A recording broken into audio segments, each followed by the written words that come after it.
Well, hello again. I'm here again. We're going to do another YouTube on Hebrews. This is one of the, I guess I could call it my favorite chapters on faith. This is the stuff it's talking about that we really need to pay attention to. And do we have the faith to really trust in God? When we look at the old patriarchs of old and the faith they had, like Abraham and all of them and Isaac, and the faith they had for what they knew was coming in the future. And we need to have that same kind of faith because you know what? We have it coming too. We need to have the faith that God is going to be there with us, that He's going to reward us for seeking Him out, that He's going to answer our prayers. And sometimes we forget that. Sometimes we have too many people says, "I hope." I hope He hears me. I hope He answers my prayer. You know what? Every time I pray, I know He's going to answer it. It may not be the answer I want every time. Sometimes He answers yes. Sometimes He answers no. Sometimes He just tells me I have to wait. But I always get an answer. And that's one of the things we need to have the faith to remember. So when we get into chapter 11 here, and I'm going to go through it real quick, and it's really a good chapter. And I don't know, for lack of a better way to put it, sometimes just gives me a happy fit just thinking about how faithful God is and how unfaithful we are because of lack of faith. And we just need to understand and start believing and having that faith. You know, we want to see God work. Have faith. That's all we need. Have that faith. Do what He says. So here it is. It starts out. It says, and by the way, I am struggling reading today. My eyes are very blurry. So if I mess up, forgive me. But it says, now faith is the substance of the things hoped for, is one evidence of things not seen. For by it is the elders obtained a good testimony. The elders, the older people, they had a good testimony because of their faith. Abraham had the faith, all of them. It's kind of like the faith that Lee had when he was real little and he first learned to climb a ladder. That little kid I'd be out there working and have a ladder up and be standing beside it, and he would ease up that ladder without me knowing. And he would do out a Tarzan yell and leap. And I would have to spin around real quick because when I heard that yell, I knew he was jumping off something. But he had all faith that Paw was going to catch him. And fortunately, Paw did every time. But that's faith, that childlike faith, that you know, that you know, that you know that you're going to be caught. And that's what he done. And that's the kind of faith we're supposed to have with God.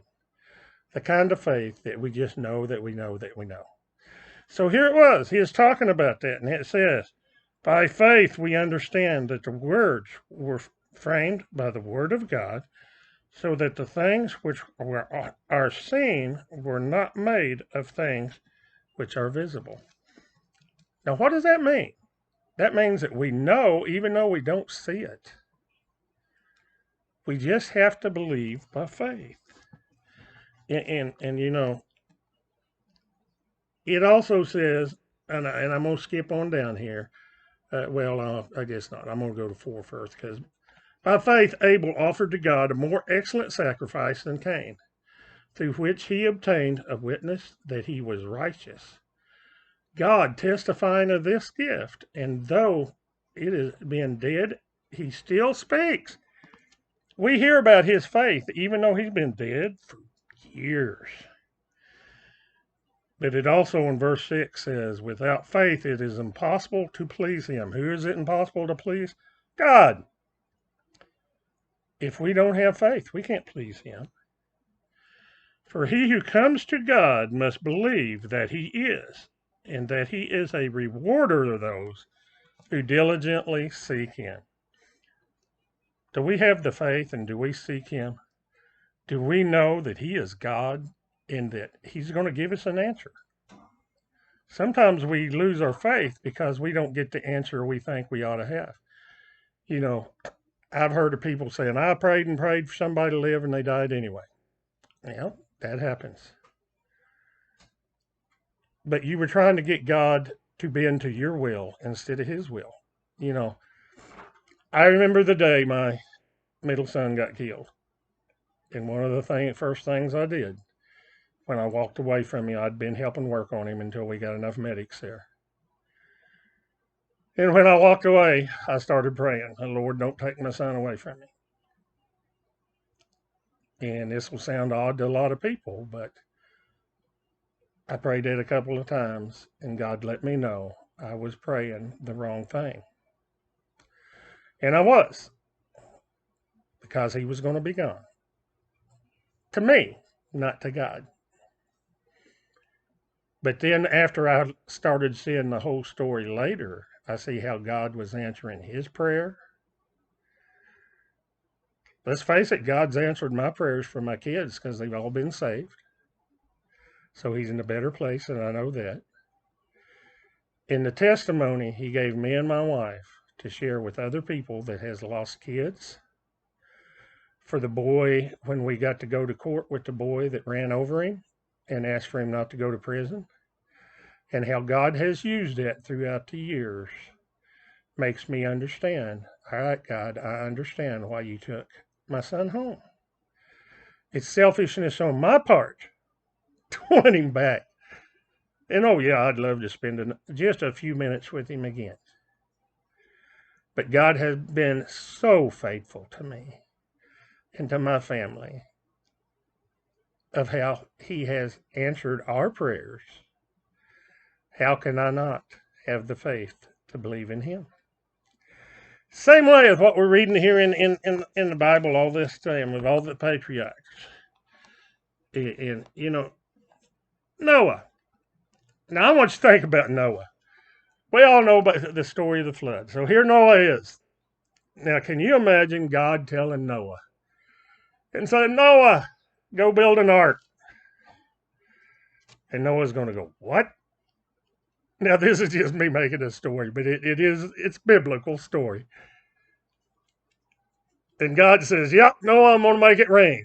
Well, you realize it hadn't rained on the earth before the flood? It said everything was watered by a mist that come up from the ground. Think of that. No rain. Okay, Noah's going to go, rain? What's rain? Yeah, that's when water is going to fall out of the sky. And Noah's going to go, what? Yep. You got to build an ark because if it falls out of the sky, it's going to get real deep on the world and you got to have something float in. By faith, Noah built the ark. God said it. He believed it. He done it. Now, how would you feel if you had been Noah and never seen rain, didn't know what it was to build an ark, and you think how big that ark had to be? God told him, pretty good sized puppy that he built there to haul the animals. But he had the faith and he built it. Have you got that kind of faith? If you got that kind of faith, if God tells you to do something, you do it right then without wavering. Noah did. Good example, isn't it? By faith, Abraham obeyed when he was called to go out into the place which he would receive an inheritance. And he went out not knowing where he was going. By faith, he dwelled in a land of promise, as a foreign country, dwelling in tents with Isaac and Jacob, their hearts with him of the same promise. For he waited for the city which had a foundation, whose builder and maker is God. God told him to go. He went. He didn't hesitate. How many times do we hesitate? Too many times. So we hesitate a lot. You know, once you think about it, if God tells you to do something, do you do it? Do you do it even if it don't make sense? If God tells you to do something that the government tells you you don't do. You know, government's telling people now don't meet in churches. If God tells you to go to church, you go to church. If God tells you to stay home, you stay home.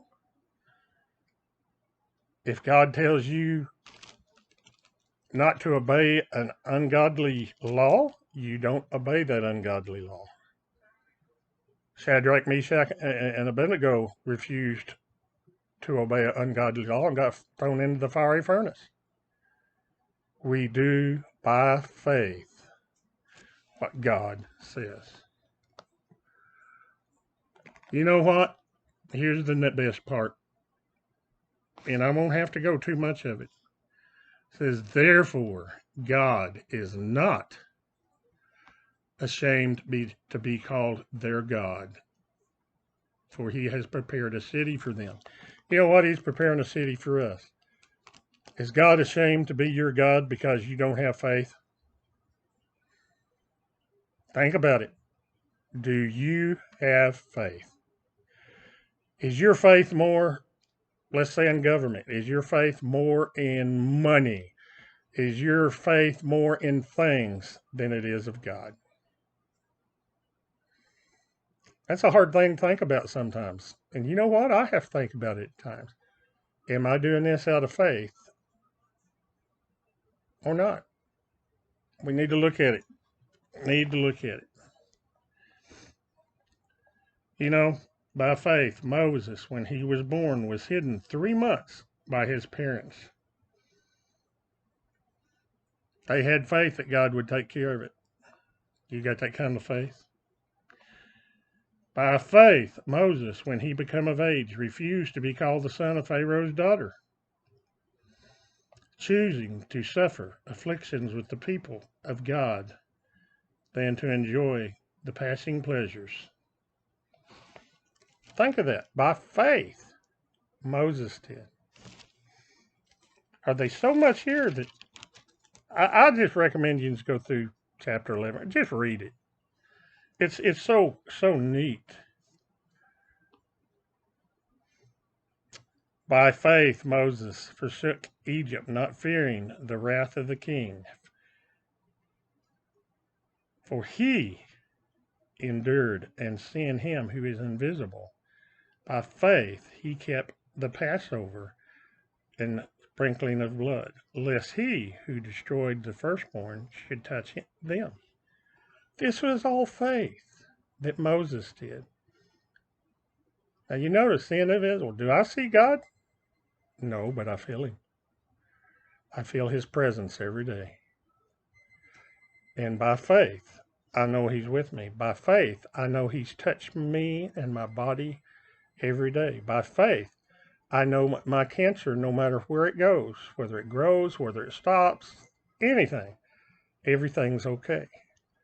Because by faith, I know that I'm either going to be healed today, tomorrow, or I'm going to be healed when I go be with him.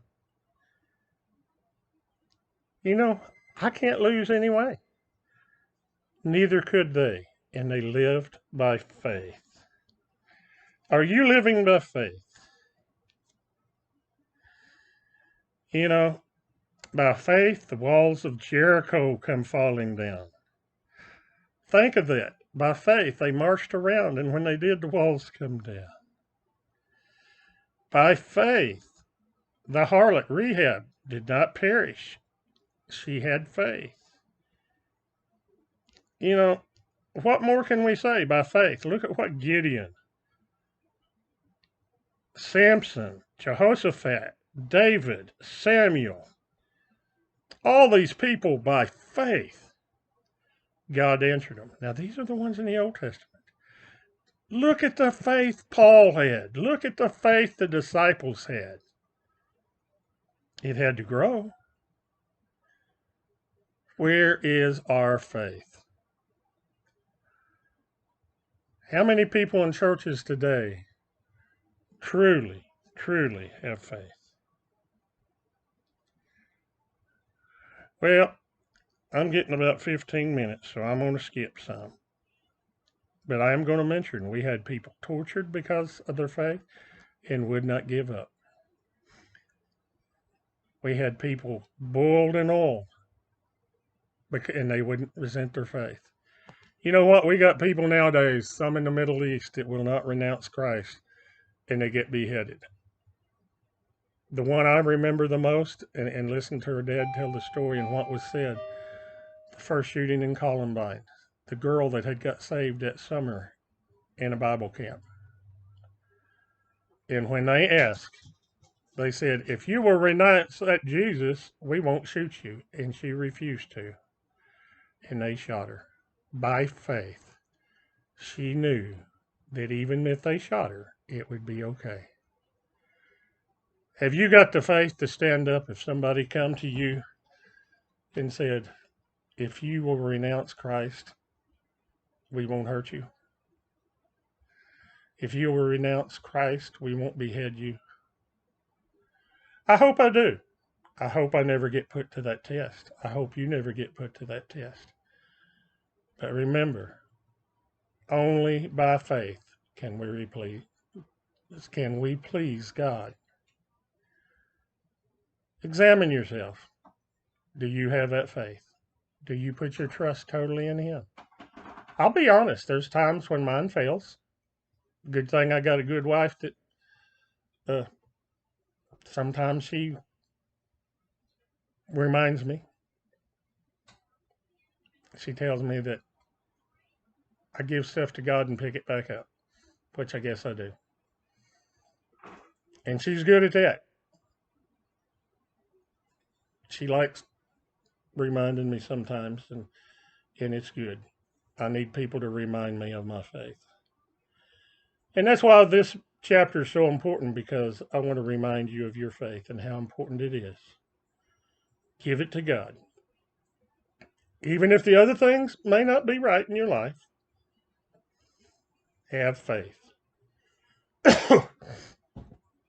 God is a God that wants us to trust Him. The best testimony we can have is that we have faith. God bless you all. Thank you. For the ones that listen, I hope you pass this on. I'm a little late this week. Have been really, really, really tired. I get a free week of chemo, so I should build back up and feeling a little better. Keep me in your prayers. And you know what? Pray for our country. Pray for the world. Pray for the COVID to go away. And you know, God can do anything. What would happen if all of God's people got on their knees and started praying that COVID would go away? Do you have the faith to do it? I've started doing it.